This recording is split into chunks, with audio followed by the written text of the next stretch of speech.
السلام علیکم و رحمت الله و برکاته. به نهایت سوال میشه درباره ای که یعنی پدر و مادرم حج نمی روند، آیا ما پیش از اونها مدامی که اونها نرفتن ما برم چیکار میکنه؟ گناهگار میشم یا نه؟ البته را نمیشه گناهگار.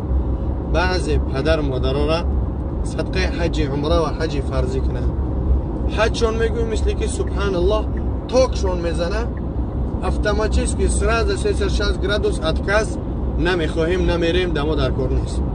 نعوذ بالله. مادامی که فرزنداتون برای شما تکلیف کردن که بیا به زیارت خانه خدا بره، عمرت نه اونقدر دراز موندگی، این روزی فردایی پیش از مرگ توبه و نومت بکید دیگه و دیگه، یعنی فرزنداتون غم شما را میخورن و شما باشین على طول یعنی سرازه اتکازش میکنین که نه نمیریم فارتو ختم بریم و نمیریم.